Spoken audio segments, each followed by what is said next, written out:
학생 여러분 안녕하세요. 여러분의 광쌤 이광조입니다. 자, 시험 보기 전에 반드시 이것만큼은 공부하고 시험 보자. 광쌤의 벼락치기 특강입니다. 자, 우리 통합과학 이제 마지막 2학기 기말고사에 해당하는 내용들 정리하도록 하겠습니다.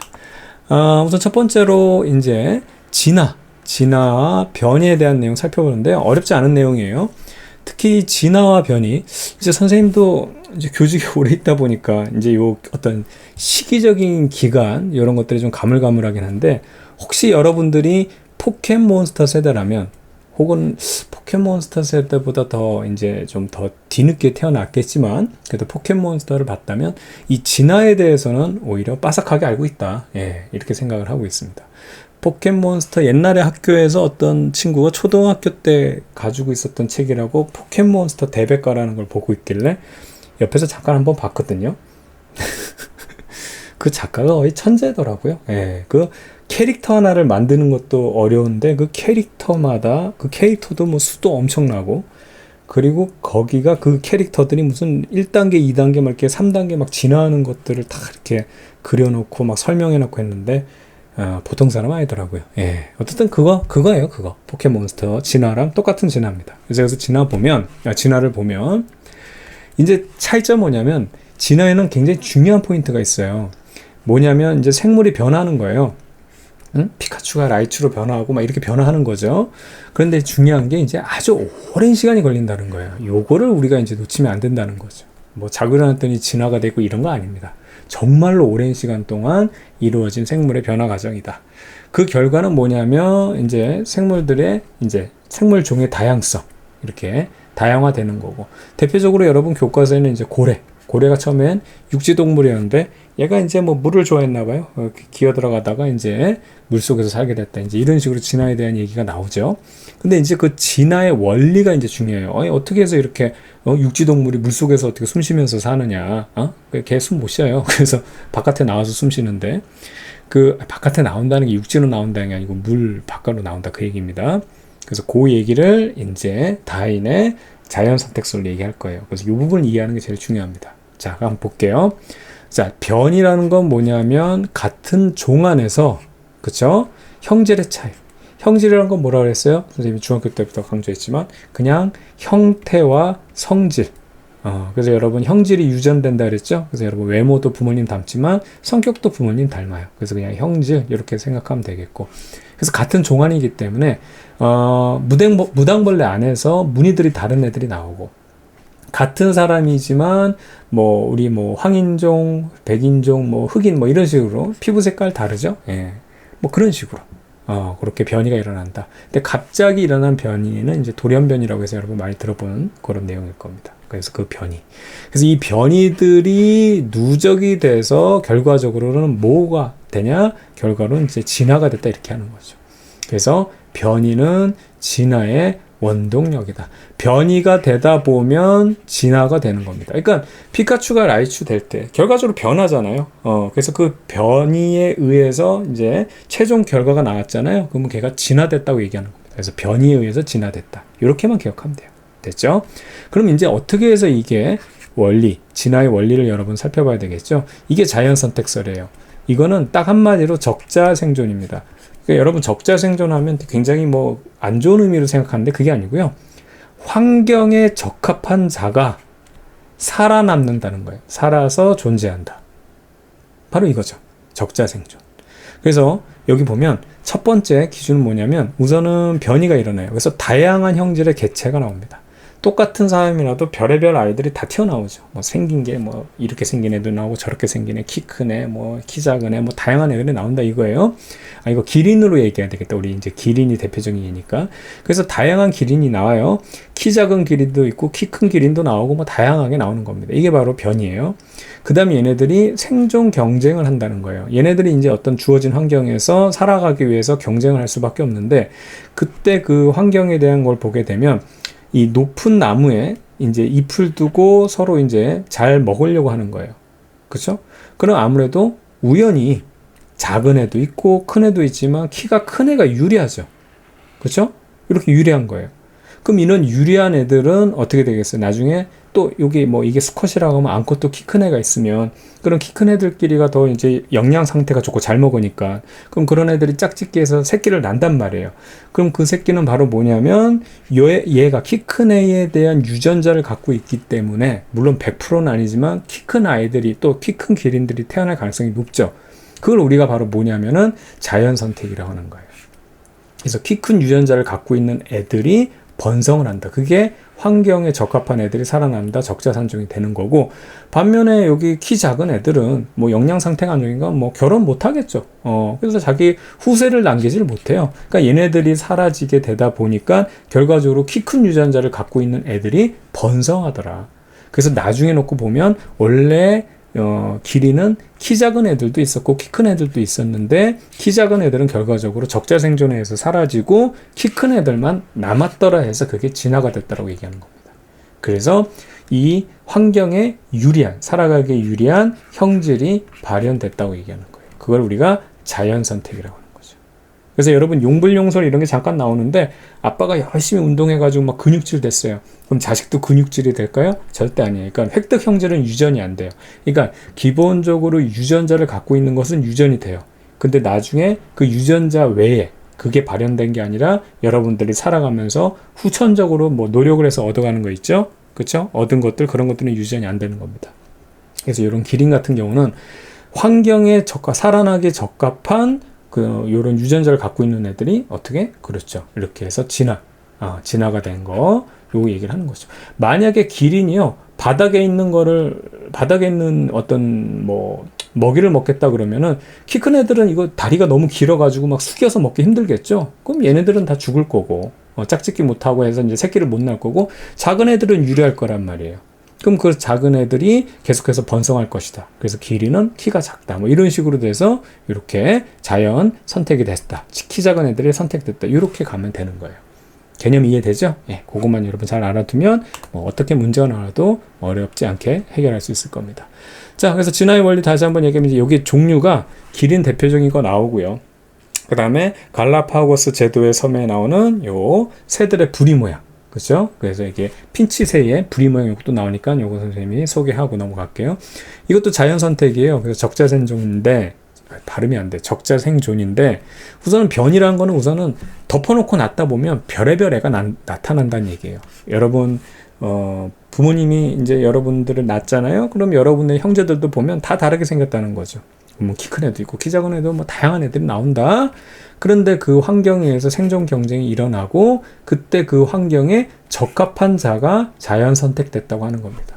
그럼 뭐 걔네들이 뭐 새끼를 낳으면서 살아남은 유리한 살아남은 개체들의 유전자들이 계속 전달이 되면서 그렇게 유리한 형질이 발현돼서 진화됐다고 하는 거죠. 그래서 갈라파고스 제도의 한 섬에서 다양한 부리 모양의 이런 핀치새들이 있었는데 먹이가 그때 하필 여기 먹이가 이렇게 단단한 씨앗의 먹이가 있었다. 그러면 단단한 부리를 갖고 있는 애들이 유리하고 약한 부리가 있는 애들은 영양 상태가 안 좋으니까 또 짝짓기 못하고 그래서 이 약한 부리를 갖고 있는 유전자는 더 이상 후세에 남기지를 못하는 거예요. 얘네들이 번성을 하게 되겠다. 그래서 결과적으로 큰 부리라고 하는구나. 큰 부리 땅 핀치라고 하네요. 어떻든 부리가 튼튼한 이런 핀치새들의 집단으로 진화가 됐다 이렇게 얘기하는 겁니다. 그렇죠? 반대로 이게 그러니까 환경이 바뀌는 거예요. 이런 단단한 씨앗들이 다 멸종됐어요. 예를 들어서 무슨 전염병이 돌아서 대신에 뭐 말랑말랑한 혹은 여기 뭐 부리가 긴 애들이 먹을 수 있는 거를 약간 뭐 깊게 파고 들어간다던가 그런 먹이들이 만약에 이제 환경이 바뀌었어요. 그럼 거기에 적합한 부리를 갖고 있는 다양한 변이를 갖고 있는 다양한 개체들을 갖고 있는 동물 중에서 여기에 적합한 애들이 어떻게 돼요? 자연 선택돼서 여기 진화가 된다 이렇게 얘기하는 겁니다. 자, 그 다음에 이제 똑같이 다양한 애들이 나오다 보면 돌연변이라는 게 나올 수 있거든요. 이게 바로 이제 슈퍼박테리아 얘기하는 건데 그래서 여기 항생제 내성이 없는 세균들이 일반적인데 간혹 가다가 변이가 막 다양하게 나타나다 보면 돌연변이가 나타날 수도 있다. 얘는 특이하게 항생제의 내성을 갖고 있다. 항생제가 듣지 않는 거죠. 그걸 이겨내는 겁니다. 그러면 그 상황에서 이제 항생제를 뿌린 거예요. 그게 이제 환경이 되는 거예요. 얘네들 박테리아, 그러니까 세균들한테서는. 그러면 생존 경쟁을 할 때 얘네들은 다 죽고 없어지고 요런 어떤 그 항생제 내성을 갖고 있는 유전자를 갖고 있는 요런 돌연변이가 된 요런 지금 세균들만 살아남겠죠. 그걸 자연 선택이라고 보는 거예요. 적자 생존. 그럼 걔네들이 번성을 해서 결과적으로 항생제 내성 있는 애들이 점점 많아지겠죠. 이제 얘네들이 지배가 되는 거죠. 얘네들이 이제 진화가 돼가지고 얘네들이 이제 주종이 되는 겁니다. 그래서 진화가 됐다. 이렇게 이해하면 되겠어요. 얘네들은 도태가 되겠죠. 나중에는 그런 식으로 가면 되겠습니다. 자, 그 다음에 생물 다양성 어렵지 않아요. 세 가지만 기억하면 돼요. 유전적 다양성, 종 다양성, 생태계 다양성. 유전적 다양성이라는 거는 같은 종 안에서 다양하게 같은 사람이지만 누구는 키가 크고 누구는 키가 작고 누구는 뚱뚱하고 누구는 날씬하고 누구는 잘생겼고 누구는 못생겼고 이런 식으로 아시겠죠? 이 유전적 다양성입니다. 그래서 형질의 다양성이라고 하는 거고 두 번째는 종들도 다양해야 된다. 생물이 다양하려면 다 사람만 살면 안 된다는 거죠. 사람도 있어야 되고 뭐 코끼리도 있어야 되고 강아지도 있어야 되고 뭐 여기 풀도 있어야 되고 달팽이도 있어야 되고 뭐 이런 거. 그래서 같은 종 안에서는 다양한 애들이 다 똑같이 무슨 복제인간처럼 다 똑같은 것만 사는 게 아니라 다양한 애들이 살아야 되고 그리고 그 종류도 다양해야 된다. 생물의 종류도 다양해야 되고 그 다음에 환경도 다양해야 된다. 그 얘기예요. 다양한 환경. 물만 있어 그러면 뭐 물고기만 살아 그러면 안 되겠죠. 숲도 있어야 되고 나무도 있어야 되고 뭐 초원도 있어야 되고 그래서 다양한 이런 환경이 제공돼야 거기에 적합하게 살아남을 수 있는 다양한 종이 또 이렇게 구성이 되겠죠. 그러면서 전체적으로 생태계를 구성하기 때문에 생물의 다양성이 확보가 된다. 그래서 이거는 여러분 너무 뭐 설명할 것도 없어요. 그냥 외우면 돼요. 그렇죠? 그런데 이게 그냥 외우란 얘기가 아니라 당연한 거잖아. 한 종 안에서는 다양한 애들이 태어나야 된다. 예를 들어서 코로나19 선생님이 여기다 써놨죠.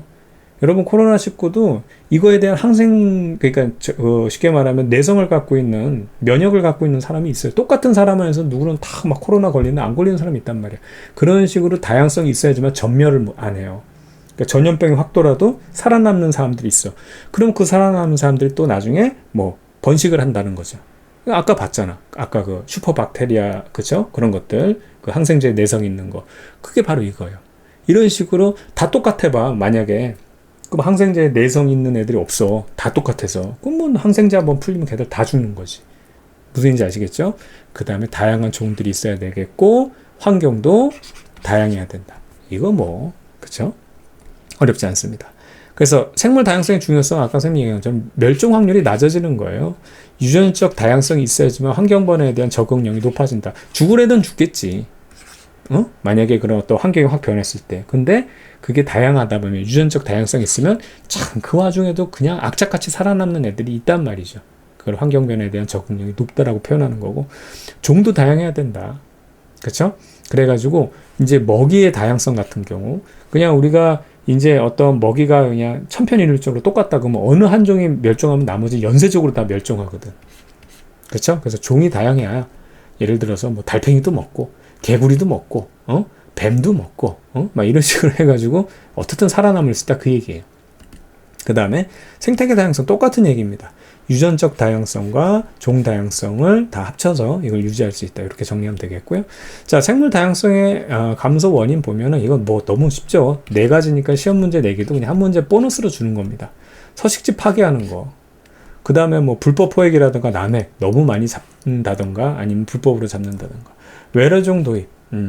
그렇죠? 여러분들 뭐 요즘에는 뭐 이슈되는 게 없는데 선생님 대학교 때만 해도 그 황소개구리가 문제여가지고 막 황소개구리를 다 잡는 게 어떤 권고되던 그런 시절이었어요. 그래서 선생님 그 대학교 때도 생물 실험하는데 그 황소개구리 잡아다가 그 뭐 자학과 반응 실험하고 하는데 막 엄청 커. 너무 징그러워. 요즘 뭐 다 없어졌죠. 그러니까 외국에서 들여오는 것도 문제고 또 우리나라 종이 이게 외국에 나가도 문제가 되는 경우가 있는 게 왜 그렇죠? 천적이 없어서 그래요. 천적이. 이건 뭐 개구리의 천적이 뱀인데 황소개구리는 뱀도 잡아먹었는데 뭐. 또 반대로 우리나라 게 외국으로 넘어가가지고 아주 생태계 작살낸 적도 있어요. 대표적인 게 이제 가물치 같은 경우.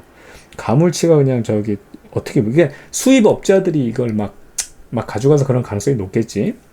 아니면 이제 원양어선 같은 경우는 이제 뭐 이제 물속 이게 생물 같은 경우는 이제 평형수 문제 때문에 배에다가 물을 잔뜩 집어넣고 난 다음에 이제 또 물을 버리고 해야 되거든요. 배가 안정적으로 이제 이게 무게중심 잡기 위해서.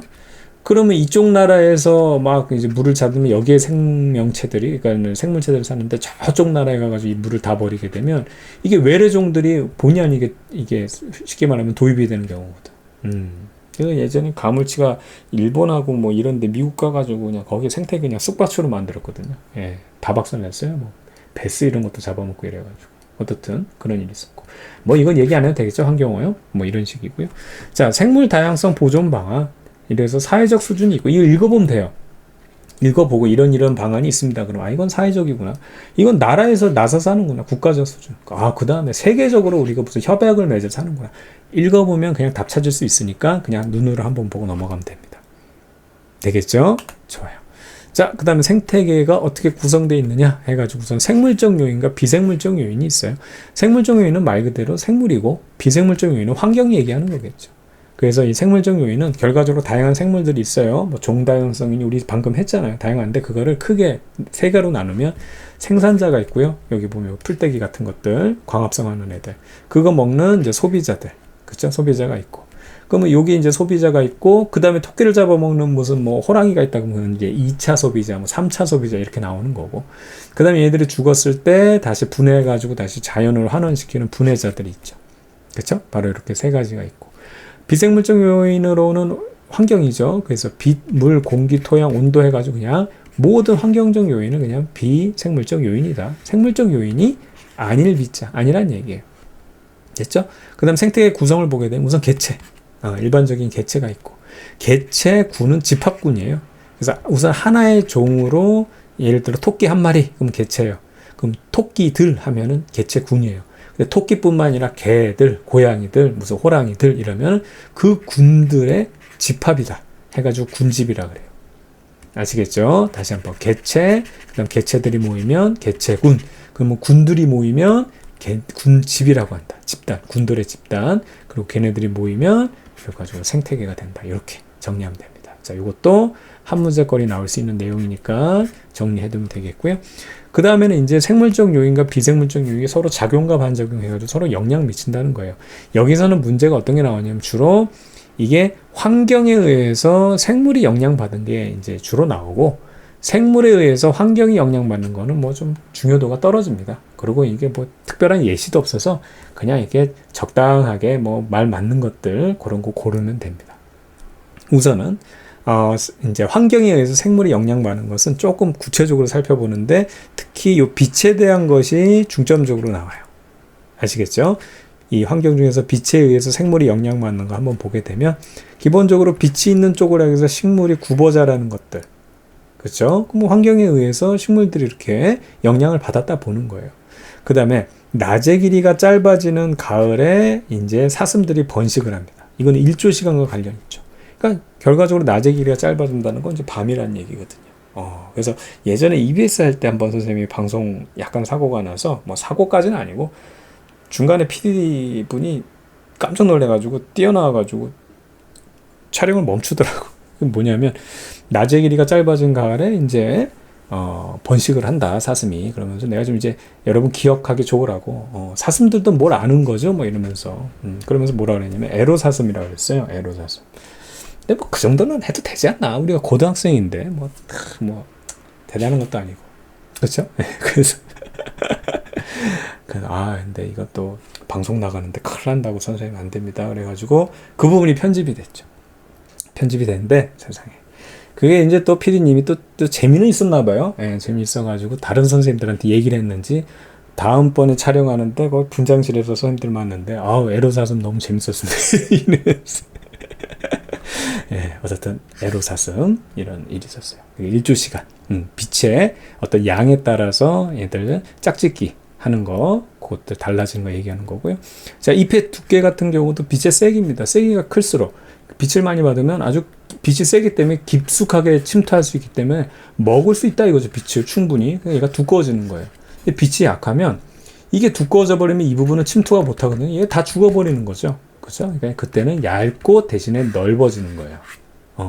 얘네들은 좁아도 돼요. 어차피 투과하는 양이 세기 때문에 좁고 두꺼워도 되는 거고, 그 다음에 빛의 세기가 약한 곳에서는 투과를 못하기 때문에 얇고 대신에 이 양은 어떻든 충족해줘야 되거든. 그러니까 넓은 입이 이렇게 발달하는 그런 식물의 형태가 형성이 되는 겁니다.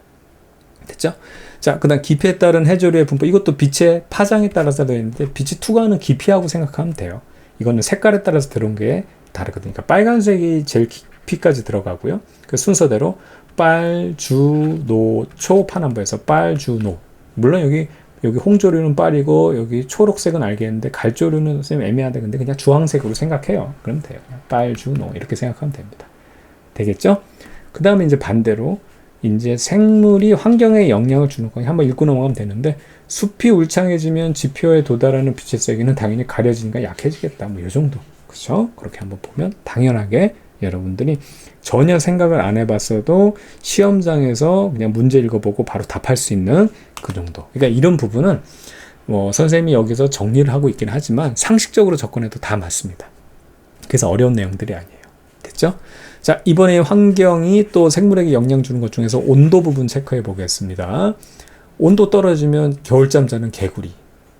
이거 어떻게 보면 초등학교 지금 뭐 저기 그치 자연하는 것 같지 않아요? 초등학교. 요즘은 자연이 아니고 과학인가? 자, 은행나무가 이제 단풍이 든다는 거. 겨울 되니까 이제. 근데 북극여우, 사막여우 해가지고 북극여우는 이제 저기 체온 빠져나가지 못하게 추우니까 이렇게 해서 귀가 조그만데 사막여우는 얼굴은 요만한데 귀가 이만하잖아. 막. 이거 너무 심하긴 한데 어쨌든 이런 거잖아요. 그렇죠? 그 다음에 이제 반대로 생물이 환경, 이 온도에 영향 주는 거 보게 되면 식물의 증산작용. 그렇죠? 그래서 증산작용하기 때문에 숲은 다른 것보다 시원하다. 그래서 온도가 좀 더 낮다. 뭐 이 정도 얘기. 읽어보면 다 답할 수 있는 거. 그 다음에 이제 환경, 물과 관련된 거, 이제 물이 이제 생물에 영향 주는 건데 이 물에 대한 거는 다 물을 보호하는 거예요. 물을 낭비하는 건 아무것도 없어요. 그래서 보면 선인장의 잎 예로 나오죠? 그래서 이게 잎이 가시 형태로 돼가지고 증발되는 걸 줄이는 거예요. 물을 낭비하지 않게 내 몸에 더 오래 간직할 수 있게 물을 확보하는 겁니다. 자, 곤충의 표면, 그쵸? 그래서 키틴질로 돼 있고 파충류의 알껍질도 다 물 손실을 줄이는 거예요. 물을 더 확보하기 위한 그런 내용입니다. 어떻게 찾는지 알겠죠? 그 다음에 이제 생물의 환경, 특히 물에 영향 주는 거 보면 수생식물에 의해서 이제 수생식물 나오니까 물속에 사는 식물에 의해서 물속 무기물이 제거돼서 수질이 정화된다던가 뭐 이런 얘기 나오면 되는 거고. 그 다음에 이제 공기에 의해서 이제 공기에 의한 환경이 생물에 영향 주는 거 보게 되면 이것도 공기 확보예요. 쉽게 말하면 확보. 그래서 연꽃 같은 경우는 공기줄기를 갖고 있어서 공기 확보하는 거고요. 고산지대, 고지대 사람들은 이제 그 대기에서 산소 농도가 희박하니까 이걸 확보하기 위해서 적혈구수가 많다. 이런 것들 여러분 체크하면 됩니다. 다 물도 그렇고, 그러니까 우리가 이게 낭비하면 안 되잖아. 상식적으로 물도 그렇고 공기도 그렇고 확보. 그것만 여러분 체크하면 다 해결되는 내용들이에요. 됐죠? 자, 그 다음에 이제 생물의 환경, 요 공기가 이제 생물이 공기 환경에 공기에 뭐 이렇게 영향 주는 거 보게 되면 광합성으로 이제 산소 농도 높아진다는 거 이런 거 찾으면 되겠고요. 자, 이제 토양이 생물에 영향 주는 거는 이제 생물의 서식지 관련 문제예요. 이건 좀 이렇게 깊게 안 나옵니다. 뭐 나와봐도 여러분 다 체크할 수 있으니까. 그 다음 생물이 환경에 영향 주는 거, 토양에 영향 주는 거 보면 토양성 무기물이 식물에 양분된다. 뭐 당연한 얘기입니다. 그래서 결과적으로 이런 예들을 한번 알아두면 되는데 앞서 봤던 빛이 제일 나올 가능성이 높아요. 에로사슴부터 해가지고 홍조류, 갈조류 뭐 이런 거 기억나죠? 그 잎이 두꺼운 거, 그 다음에 얇지만 넓은 거 이런 것들 그거 잘 정리하면 되겠고요. 항상 생태계를 보게 되면 비생물적 요인이 환경, 그 다음에 생물적 요인인 생물. 그래서 생산자, 소비자, 분해자로 생물은 또 이렇게 나눠지죠. 걔네들이 서로 작용과 반작용, 서로 영향을 주고받고 살아가고 있는 전체적인 시스템이 생태계다. 그 내용입니다. 어렵지 않죠? 자, 그 다음에 생태계 평형 부분을 한번 볼게요. 평형이 되려면 뭐 어느 하나 멸종되면 안 된다는 거예요. 그래서 군집, 이 집합들을 이런 군들의 집합들을 유지해야 된다. 그리고 다양성이 풍부하면 좋다 이거죠. 자, 예를 들어서 생태계에 있는 풀, 메뚜기, 개구리, 뱀 이렇게 딱 단조롭게 돼 있어요. 먹이 이 관계가. 그럼 만약에 메뚜기가 전멸했어. 그럼 나머지 개구리부터 뱀 다 전멸이거든. 연쇄적으로 전멸이다. 근데 이게 생물의 다양성이 많게 되면 쥐가 만약에 죽었어도 올빼미는 어떻게 되는 거예요? 바로 죽는 게 아니라 아니 뭐야 올빼미 화살표가 없네. 아니지 개구리도 이런 것도 있어야지 빼먹었어. 개구리를 먹어도 되고 토끼를 먹어도 되고 막 이런 식으로 다양성. 근데 옛날에 선생님이 그 수업을 할 때 이걸 딱 보던 애가 선생님 그러면 풀이 전멸하면 뭐 생태계고 나발이고 없겠네요. 맞는 얘기. 그래서 여러분 이 자연을 보호해야 되는 거. 이거는 빼도 박도 못한 거지. 그치? 얘네들이 뭐 광합성부터 안 해버리게 되면 뭐 우리 뭐 산소도 없고 그건 할 말 없음. 그러니까 얘네들 없으면 안 돼요. 얘네들은 초반부터 얘네들이 다 전멸됐다. 그럼 안 되는 거지. 그래서 핵전쟁 이런 게 무서운 겁니다. 자꾸 오버하는데 어쨌든 별 내용 없어요. 그냥 종이 많고 이런 군집을 유지한다. 뭐 다양성이 뭐 확보되면 좋다. 다 그 얘기입니다. 됐고요. 자, 그 다음에 생태 피라미드 보게 되면 이게 피라미드 형태라는 건데 뭐가 피라미드 형태냐? 그쵸? 이 피라미드 형태가 되면 안정된 생태계라고 하는 건데요. 자, 생산자 1차 소비자, 2차 소비자, 3차 소비자가 갈수록 우선은 기본적으로 여러분 잘 알고 있지만 개체수. 그치. 이렇게 되면 안 되지. 이제 최상위로 가는 포식자가 제일 많으면 아래 있는 것들 다 작살나잖아. 그럼 얘네들 우선은 다 작살내는 것 자체는 좋아. 작살되고 난 다음에 이제 먹을 게 없어. 그럼 얘네들도 연쇄적으로 결과적으로 완전 멸종이 되는 거예요. 아시겠죠? 그러다 보니까 지금 개체수 같은 경우는 최상위 포식자로 갈수록 제일 점점 적어져야 된다는 거고, 그렇게 되다 보면 에너지 양도 마찬가지고 생물량도 마찬가지고. 아시겠죠? 근데 이게 지금 에너지양, 개체수, 생물량인데 요 개체수는 이제 말 그대로 개수고 얘네들은 이제 그 양을 따지는 거예요.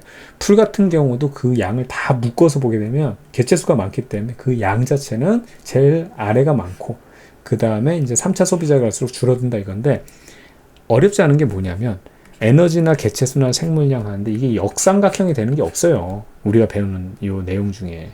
그러니까 그냥 뭐가 나오든 다 그냥 피라미드 형태다 이렇게 잡으면 되는 겁니다. 됐죠? 그래서 얘네들은 상위 역량 단계로 갈수록 위로 올라간다는 얘기예요. 상위 역량 단계라는 것이. 그래서 점점 감소해서 피라미드 형태를 나타낸다. 이렇게. 그래서 이게 안정적이다. 그러니까 이거를 갖다가 뭐 대단한 내용 아닌데 그냥 이렇게 보면 이게 안정적이잖아요. 그냥 우리 역학적으로 봐도. 근데 이렇게 돼 있으면 이거 옆으로 까닥 넘어지지 않겠습니까? 이렇게 생각하면 돼요. 되겠죠? 좋아요. 자, 이제 다음, 우리 기후변화에 대한 내용 살펴보겠습니다. 기후변화라는 것은, 우선은, 기후란 게 뭐냐. 그래서 평균적 날씨를 얘기해요. 근데 중요한 전제가 뭐냐면, 오랜 시간 동안의 평균적 날씨를 기후라고 그러고요. 반면에 짧은 시간 동안의 그 기후를 우리가 일기라고 합니다. 그래서 일기예보는, 자, 앞으로 2030년도에 일기예보를 말씀드리겠습니다. 그 일기예보라고 안 해요. 아시겠죠? 일기는 요 며칠 동안. 그래서 최대한 대부분 한 일주일 정도, 그 다음에 많아봐야 한 달 정도, 이렇게 예보하죠. 일기예보라는 게 바로 그런 거고, 이제 우리가 말하는 지금 할 기후라는 녀석은 굉장히 오랜 기간 동안의 평균적 날씨를 얘기하는 겁니다. 그러니까 우리가 앞서 봤던 지질시대 이때는 무슨 온난 건조했니, 빙하기였니, 막 그 정도 수준의 내용을 얘기하려고 하는 거예요. 전반적인. 그러니까 하루 동안에 비가 오고 날씨가 개고 이런 얘기 아니에요. 되겠죠? 자, 그러면 그 기후변화에 어떻게 연구하겠느냐? 그러면 나이테 같은 경우, 나무가 자라나는데 몇백 년, 몇십 년에서 몇백 년 걸리잖아요. 그때 형성된 나이테를 보면서, 그 패턴을 보면서, 이때는 좀 건조했구나, 이때는 날씨가 따뜻했구나, 무럭무럭 잘 자라는 거 보면, 근데 나이테가 좁아. 잘 못 자랐네? 그러면 기온이 좀 낮았겠구나. 이런 식으로 예측하는 거고.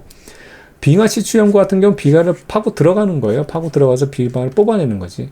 그래서 예를 들어서 여러분들 그런 거죠. 이렇게 슬러시 같은 음료에다가 빨대 꽂아놓고 뽑아놓으면 빨대 안에 여기 슬러시가 이렇게 들어가 있잖아요. 요게 있는 거 분석하는 거예요. 요 안에 이제 산소 같은 것들이 같이 들어가서 얼거든요. 그런 것들의 어떤 비율이나 이런 것들 연구하면서 당시에 기후를 예측하는 겁니다. 화석 보면 여러분들 우리 시상화석 했었잖아요. 앞에서. 그렇죠? 시상화석은 당시에 환경과 기후를 알 수 있기 때문에. 그런 것들은 되는 거고요. 자, 기후변화 원인 중요하죠? 근데 어렵진 않아요. 화산활동, 그냥 우리가 문제 보다가 화산활동 있어? 그럼 그때 좀 뜨겁겠구만. 이렇게 기후가 변화될 거라고 당연히 생각할 수 있죠. 지표면이 변화하거나, 온실기체 변화하거나, 태양활동 변화하거나, 천문학적인 변화하거나, 이런 것들을 우리가 체크해 두면 되는 거죠. 한번 읽어보면 답을 다 찾을 수 있습니다. 그러니까 이런 걸 갖다가 서술형으로 낼 가능성은 없어요. 기후변화의 원인은 뭐냐? 화산활동, 지표면 변화, 온실기체 변화. 물론 낼 수도 있겠지만 그렇게 낼 게 없나? 그러니까 이런 거는 주로 이제 객관식 형태로 나오기 때문에 눈으로 한번 읽어보고 그냥 뭐 답을 쓰면 되죠. 그럼 벌써 나왔잖아요. 기후변화의 원인으로 옳지 않은 것은 1번 화산활동, 2번 지표면의 변화, 3번 온실기체 변화, 4번 태양활동 변화, 5번 옆집 아저씨가 술 먹고 노래를 불러요. 그러면은 이제 5번을 체크하면 되는 거예요. 아시겠죠? 바로 이런 겁니다. 자, 그 다음에 여기 지구온난화에 대한 내용을 살펴봐야 되는데, 우선 지구의 온난화에서 가장 중요한 건 우리 중학교 때 배웠던 지구의 복사평형이에요. 이게 대전제예요. 들어오는 태양 복사, 지구로 들어오는 태양 복사 에너지와 결국에는 나가는 지구 복사 에너지는 똑같아요. 그래서 지구의 평균 온도가 유지가 되는 겁니다.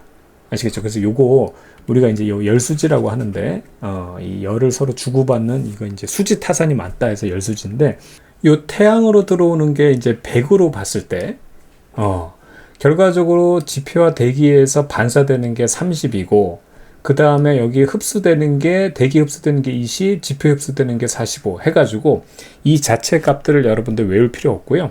우선 100 들어왔으면 전체적으로 100을 맞춰주면 되는 거예요. 그래서 결과적으로 처음에 애당초 튀겨나오는 게 30이면 들어오는 거는 어떻게 되는 거예요? 70이 들어오면 되는 거죠. 그 70을 여기는 45, 20으로 나눠 가졌다.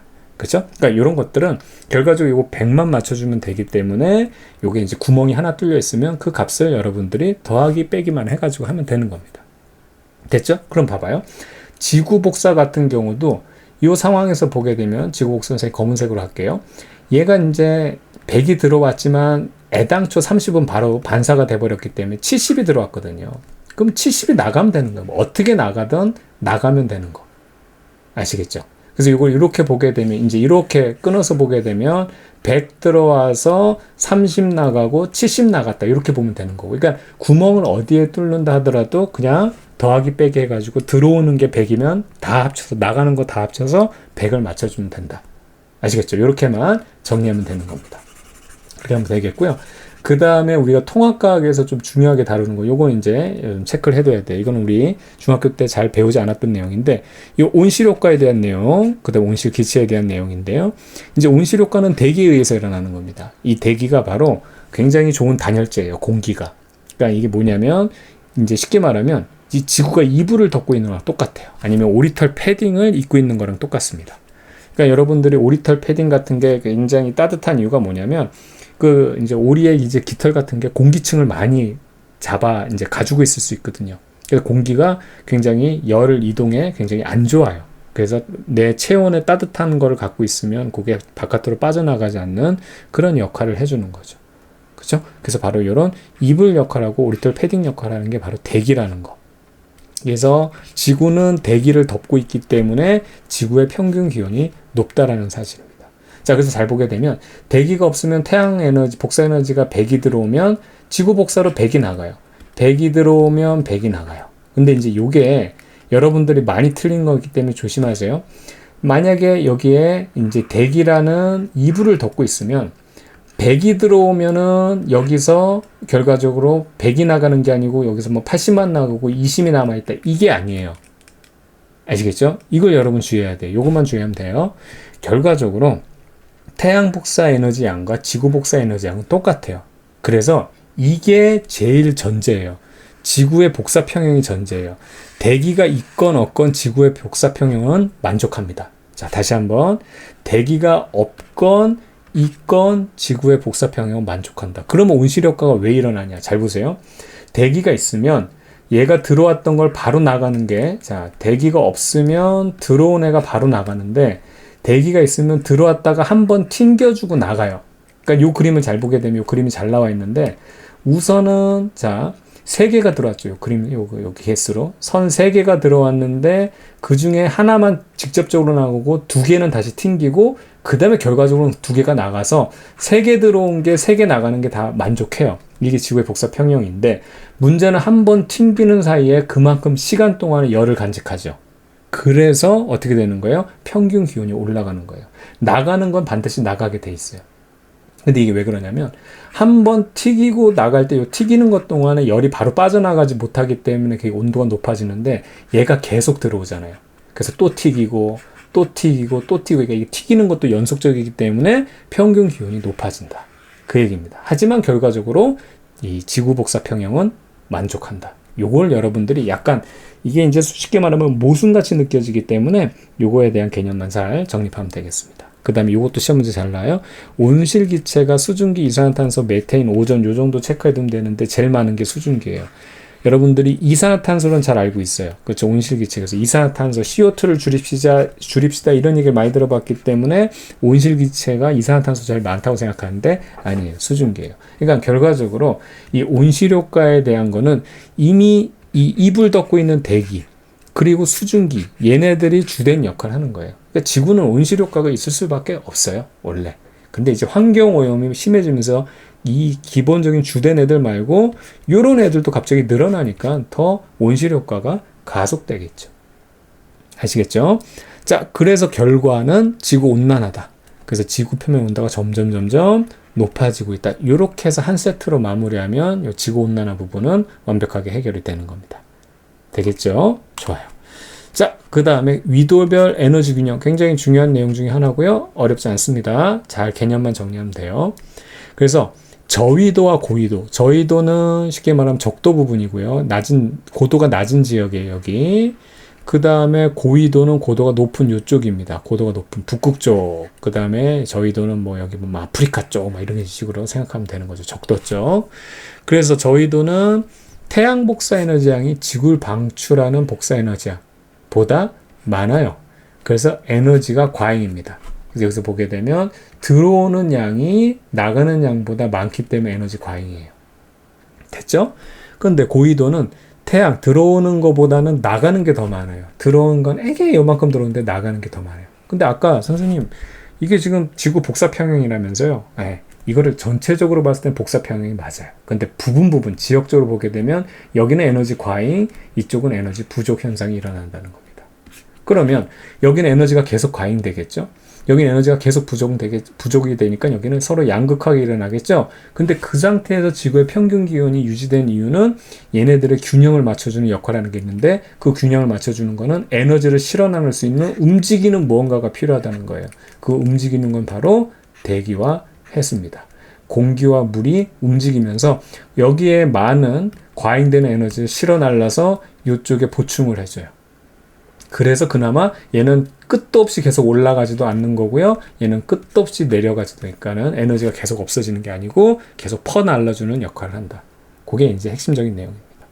됐죠? 그래서 여기 보면 이게 중요해요. 평균 기온이 그래도 유지되는 이유. 전체적으로 온난화가 이루어지긴 이루어지지만 그래도 평균 기온은 유지된다고 보는 거예요. 아시겠죠? 이거는 대기, 그 다음에 해수에 의해서 얘네들이 에너지를 퍼나른다. 어디서 어디로? 저위도에서 고위도 쪽으로. 그래서 이게 대기대순환. 이건 이제 중요하게 다룰 겁니다. 그 다음에 태풍도 그거의 일환이고요. 거기 에너지, 과잉 에너지, 적도 쪽에 있는 과잉 에너지를 위쪽으로 올려보내주는 거거든요. 이건 좀 극단적인 거죠. 그 다음 해류. 그래서 여기 대기대순환과 해류가 가장 중요해요. 그래서 여기 보면 여기 0도, 위도가 0도인 게 바로 이 부분이 되겠죠. 여기는 에너지 과잉이고요. 그 다음 90도인 부분이 바로 북극과 남극 쪽에 해당하는 겁니다. 그때 에너지가 부족인데 여기 과잉된 에너지를 다 이런 식으로 대기와 그 다음에 바다, 해류, 이 바닷물의 흐름의 해류가 퍼달라서 지구의 평균 기온을 유지한다. 이렇게 정리하면 돼요. 그럼 요거 하나 좀 정리하고 넘어가겠습니다. 그럼 여기는 왜 에너지가 과잉되냐? 지금 요 지역을 한번 볼까요? 요거 한번 싹 지우고 이제 이런 것들은 사실은 뭐 시험 문제 직접적으로 나오지 않더라도 여러분들 시험 문제 볼 때 도움이 되니까 이런 개념이 쌓이면 얘는 여기 살거든요. 요 지역에서는. 요 지역을 그리게 되면 요 지역 이렇게 그릴게요. 얘는 여기 살거든요. 그럼 태양이 여기서 쏟아졌기 때문에 태양의 고도가 여기 있어요. 얘는 태양이 여기 있어요. 그쵸? 그럼 얘 입장에서 보게 되면 얘 입장에서 보게 되면 사람이 여기 있을 때 태양이 여기 뜨는 거 머리 위에 뜨는 거 아니 머리 어디 갔어? 머리 위에 이렇게 뜨는 거거든요. 그 얘기는 뭐예요? 높이 떴다 하여튼 태양은 뜨고 지잖아요. 하루 동안 높이 떴다 높이 지는 거예요. 그러니까 높이 떴다가 지거든요. 그러니까 태양을 받는 시간이 굉장히 길어요. 그래서 들어오는 태양 에너지량이 굉장히 많은 거예요. 하루 동안만 비교해도. 근데 여기는 태양 고도가 낮죠. 과장돼서 그리면 얘가 태양 고도가 여기에요. 여기. 그건 뭐예요? 낮게 떴다가 뿅 져버리는 거예요. 짧은 시간 동안 태양을 받기 때문에 얘는 들어오는 태양 에너지가 적습니다. 바로 이런 차이 때문에 고도의 위치에 따라서 이게 태양 복사 에너지의 차이가 이렇게 발생하는 거예요. 아시겠죠? 그렇게 정리하면 되겠고요. 자, 이어서 이제 대기대순환. 이게 바로 뭐였어요? 이 의의를 알아야 돼요. 위도별 에너지 불균형을 해소한다는 가장 큰 역할을 한다는 거. 그래서 저위도에서 고위도로 에너지가 넘쳐나는 곳에서 부족한 곳으로 에너지를 퍼다 나른다. 그 원인은 이제 여기 해소가 이제 의의고요. 원인은 위도에 따른 에너지 불균형 때문에 에너지를 실어서 이동하는 겁니다. 그래서 이 부분을 여러분이 다 알아둬야 돼요. 아시겠죠? 근데 어렵지 않아요. 선생님이 요거 알기 쉽게 설명을 해드릴 테니까. 자, 보세요. 여기는 북반구만 살펴보면 돼요. 북반구. 그러면 이쪽 부분에 에너지가 많죠. 에너지 과잉 부분이고 여기가 에너지가 부족한 부분이에요. 근데 여러분 여기에 대기, 에너지를 받아서 대기가 되어지죠. 그러면 에너지가 많은 대기는 어떻게 된다? 상승 기류가 생겨요. 이 부분에서는 올라가요. 그러면 상대적으로 이쪽 부분은 내려간다고 보면 돼요. 아시겠죠? 여긴 하강 기류, 여긴 에너지가 부족하기 때문에. 이것만 하나 그리면 끝난 거예요. 이때 지구에 자전이 없다고 한다면 여기 우주까지 날아갈 수가 없죠. 그럼 여기 공기가 많고 여기는 공기가 부족하고, 여기는 공기가 내려왔기 때문에 여기가 공기가 많고 여기가 부족해요. 그럼 많은 데서 부족한 곳으로 채우려고 공기의 흐름이 발생하고, 여기가 많고 여기는 부족해졌죠. 내려왔으니까 많은 데서 적은 데로 채우려고 하는 이러한 전체적인 흐름이 생겨요. 이게 바로 이 흐름입니다. 보이죠? 반대편은 여기가 상승기류, 여기가 하강기류니까 이런 식으로 그려주면 돼요. 이런 식으로 채워주면 됩니다. 근데 이거 싹 지울게요. 이게 지구가 자전하지 않았을 때 일어나는 효과입니다. 근데 지구가 자전하기 때문에 요 자전의 효과 때문에 얘들 순환이 끊어지면서 연결이 돼요. 무슨 얘기냐면, 자, 여기서는 상승기류가 생기죠?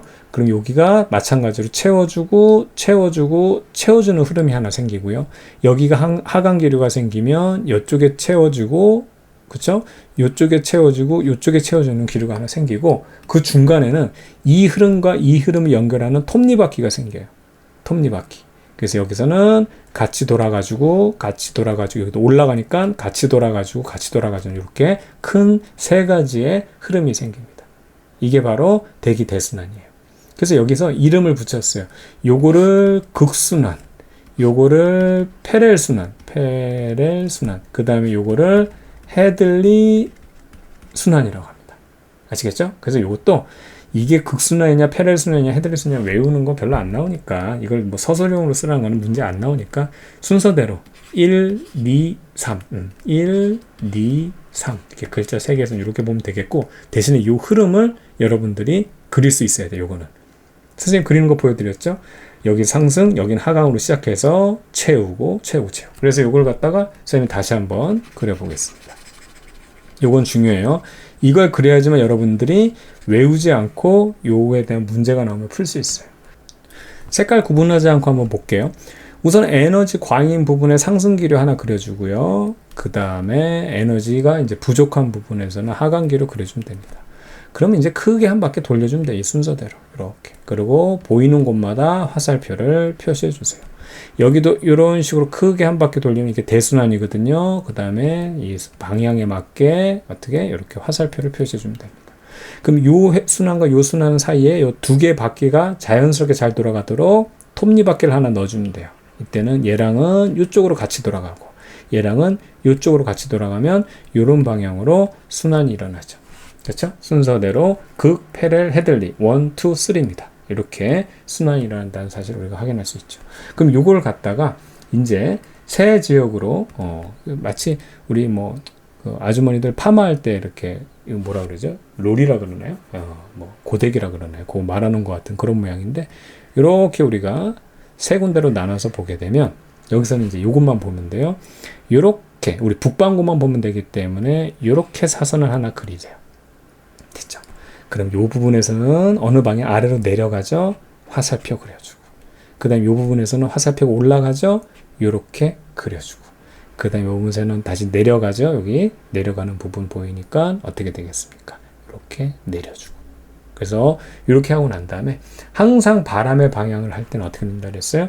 불어오는 방향에다가 스나이퍼 표적을 그려주면 돼요. 그리고 걸리는 부분 그걸 읽어주면 돼요. 그래서 이거는 북동풍이 되는 거예요. 아시겠죠? 만약에 바람이 이렇게 분다고 표시하면 요 화살표 끝부분에다가 스나이퍼 관역을 딱 해주세요. 뭐 걸리는 거 남, 서풍이 됩니다.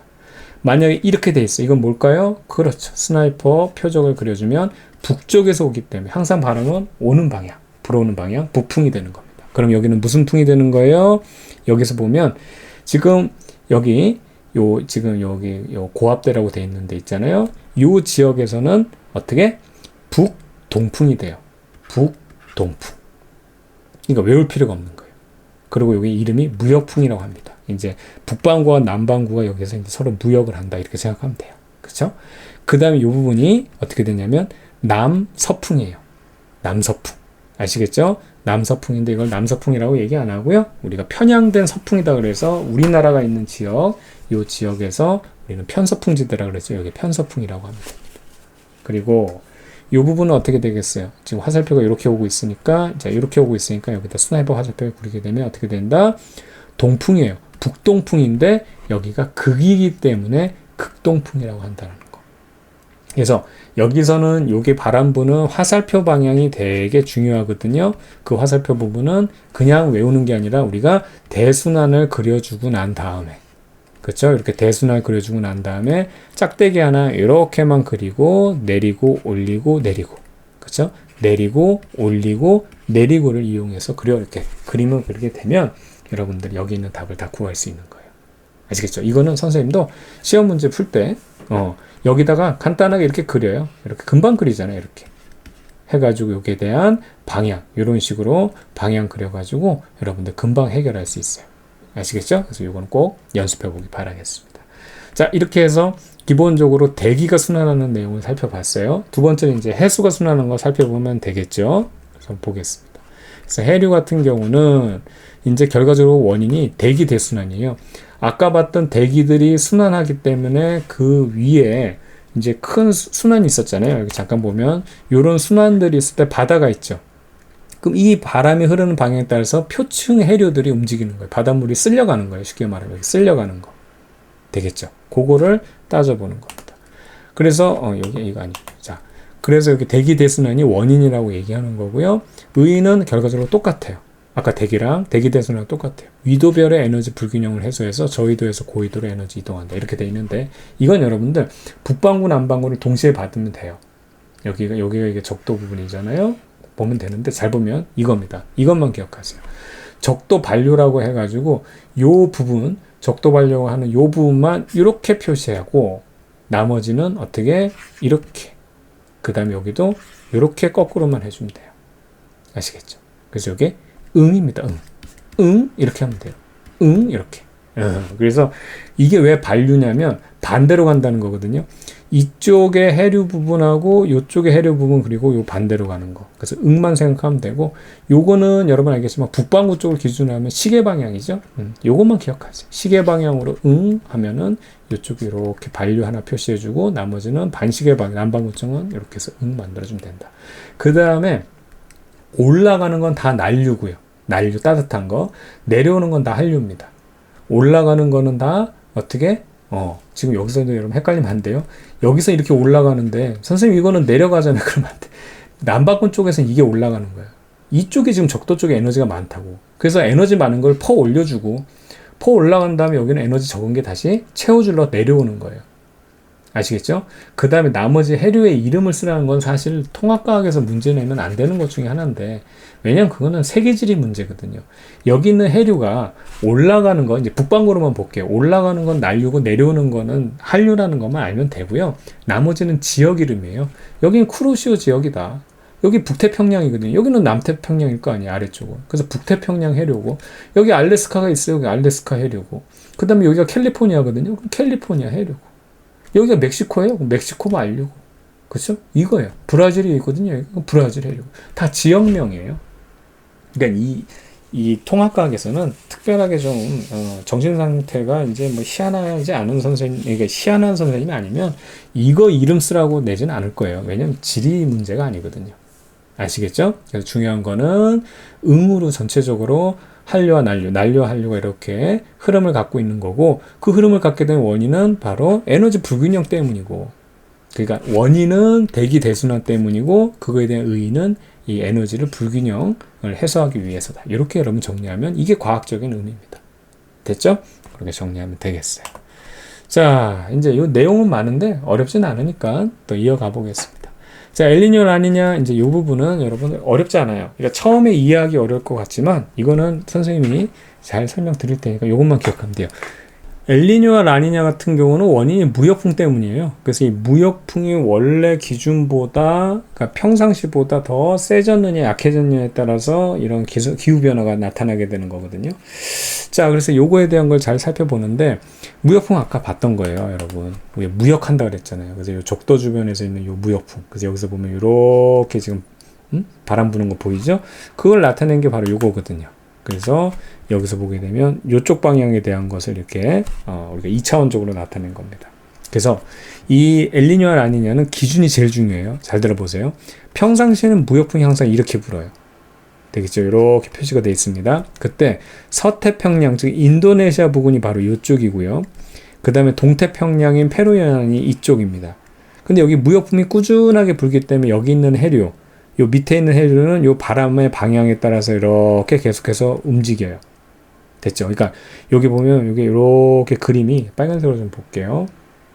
이렇게 돼 있는데 이쪽에 돼 있는데 적도 부분에서 여기 표면은 따뜻한 물이 자꾸 무역풍에 의해서 치워지는 거예요. 이쪽으로 자꾸 치워져요. 그러면 여기 부분이 어떻게 되냐면 밑에 있는 찬물이 올라옵니다. 그게 이 그림이에요. 계속해서 바람이 무역풍이 이렇게 부니까 더운 물이 이쪽에 많이 치우치게 되고 반면에 더운 물을 자꾸 치워주니까 밑에 있던 찬물들이 위로 올라와서 여기가 차갑게 보이는 요게 기준이고 평상시예요. 세상 여기 사는 사람들은 이게 이제 자기네들의 기후란 말이에요. 됐죠? 그래서 서태평양 쪽에서는 표층 수온이 높아야 돼요. 더운 물이 여기에 많이 몰려있기 때문에. 그리고 여기가 덥기 때문에 상승기류가 나오죠. 상승기류 이꼴 선생님하고 같이 수업했던 친구들은 알겠지만 뭐예요? 구름이 만들어지거든요. 구름 만들어지면 이꼴 뭐예요? 당연히 비 내리는 거예요. 왜냐하면 여러분 이거 중학교 때 기억을 떠올려 봅시다. 공기 덩어리가 상승을 하게 되면 단열 팽창하고 단열 팽창하다 보면 온도가 떨어져서 이슬점에 도달하면 수증기가 응결해 가지고 구름이 만들어져. 그럼 구름 만들어지면 다음에 일이 뭐 있어? 비 내리는 일밖에 없어요. 그래서 따뜻한 곳에서 상승기류가 발달되면 구름이 만들어지고 따라서 여기는 비가 많이 내리는 강수량이 높아요. 이게 기준이에요. 이거는 잘못된 게 아니에요. 자, 동태평양은 어떻게 되죠? 표층 수온이 낮아요. 그래서 여기는 하강기류이기 때문에 구름이 생기질 않으니까 비가 내리지 않는 게 정상적인 이 지역의 날씨입니다. 됐죠? 좋아요. 이거 기준을 잘 잡으면 끝났어요. 그럼 이제 요 엘니뇨는 뭐냐? 원인은 무역풍이 약화되는 거예요. 여기서 계속해서 이게 무역풍에 따라서 더운 물을 퍼날라야 되는데 이게 약해지니까 아까 더운 물을 계속해서 이동해서 여기가 얇아지면서 찬물이 올라왔죠. 그런데 얘가 퍼날르는 애들이 약해지니까 여기가 두껍게 형성되죠. 이해가요? 그러니까 찬물이 올라오지 못하는 거예요. 그러니까 여기가 아까는 이쪽이 더운 게 이쪽으로 몰리니까 찬물이 올라왔었잖아요. 그러니까 차가웠단 말이에요. 근데 여기는 찬물이 못 오니까 전체적으로 덥죠. 그럼 어떤 일이 일어나는지 잘 보세요. 서태평양은 더운 물이 와야 되는데 못 오고 있어요. 그래서 표층 수온이 기준보다 낮아져요. 그럼 원래 비가 많이 내려야지만 정상인데 여기서는 상승기류가 없어지니까 따뜻한 애들이 없으니까 상승기류가 없고 하강기류가 형성돼서 강수량이 줄어요. 그래서 가뭄이 일어나요. 이 조금의 변화가 여기서 큰 변화가 만들어지는 겁니다. 가물기 때문에 다음부터 연속적으로 산불이 일어나고요. 그렇죠? 비가 어느 정도 내려줘야 돼서 거기에 대한 적응한 농작물들이 재배되고 있었는데 비가 안 내리니까 어떻게 돼? 가뭄되니까 농업 생산량 형편없이 떨어지는 거죠. 아시겠죠? 그 다음에 동태평양은 원래 서늘해야 돼요. 찬물이 올라와야 돼요. 이렇게. 그런데 표층수온이 올라가 버리는 거예요. 이게 더운 물을 치워주지 않으니까 여기서는. 그래서 찬물 못 올라오고 있어요. 그래서 상승기류가 생겨서 여기는 강수량이 많아져요. 그래서 폭우가 내리고 홍수가 내려요. 이 조그만 변화가 이렇게 큰 변화를 만들어내는 겁니다. 그리고 어장황폐. 아시겠죠? 여기 보면 더운 물에서는 산소가 녹지 못해요. 여러분 사이다 끓여 마시는 사람 없죠? 항상 시원하게 해서 만족해 산소가 녹아야 되는데 물이 더워지니까 산소들이 다 날아가 버리는 거예요. 그러니까 여기 다 여기 지식해서 죽는 거예요. 여기 있는 물고기들이. 그래서 어장황폐 이렇게 체크하면 되겠어요. 됐죠? 자, 그 다음에 그럼 라니냐는 뭐겠어요? 원인은 무역풍이 강화가 되는 거예요. 원래 평상시보다 너무 무역풍이 센 거예요. 그러니까 여기에 너무 많이 지금 더운 물들을 다 퍼다 나니까 여기는 더운 물이 너무 많이 몰렸고, 여기는 찬물이 너무 많이 올라와가지고 이제 어떻게 되냐면, 자, 서태평양 같은 경우는 표층수온이 평상시보다 더 올라가는 거예요. 그러니까 상승 기류가 너무 많이 발생하니까 결과적으로 강수량이 더 증가하죠. 그래서 여기가 이제 홍수가 나는 거예요, 여기가. 이 부분이. 이제 동태평양을 보게 되면 이제 너무 많은 찬해수들이 올라오죠. 더운 물이 치워지니까. 그래서 표층수온이 내려가고 하강기류가 돼서 강수량이 너무 줄어요. 그렇죠? 근데 너무 추우니까 이제는 냉해가 일어나고 가뭄도 일어나고, 강수량이 줄니까 가뭄이 일어나고, 그 다음에 너무 추우니까 냉해가 일어나고, 이런 기상적인 특징이 나타나는 겁니다. 그래서 엘니뇨는 무역풍이 약화됐다는 거 하나 기억해 두고, 라니냐는 무역풍이 강화됐다는 거 하나 기억해 두고, 그 다음부터 기준에서 여기가 약화됐으면 더운 물이 전체적으로 여기는 뭐 더운 물이 여기 치워져야 되는데 계속 머무르고 여기는 덜 왔구나 해서 나머지 거 쭉 생각해서 그냥 그 자리에서 시험장에서 다 풀면 되는 거고, 이걸 여러분 다 외우는 거 아니에요. 이거 다 외우는 거 아니에요. 요거 하나 기억해 두고 주르륵 시험장에서 여러분들이 풀어 헤치는 거고, 라니냐에 대해서 물어보면 무역풍이 강화됐다. 요거 하나만 기억해 두는 거예요. 여기 더운 물들이 너무 몰리고 여기 찬물들이 너무 많이 올라와가지고 그 다음에 해당하는 내용 주르르륵 이렇게 해가지고 문제 푸는 겁니다. 아시겠죠? 좋습니다. 자, 여기까지 해서 긴 내용 잘 정리했고요. 여러분들 시험 잘 보기 바라겠습니다. 선생님은 이제 클립 두 번째 해당 내용에서 만나도록 할게요.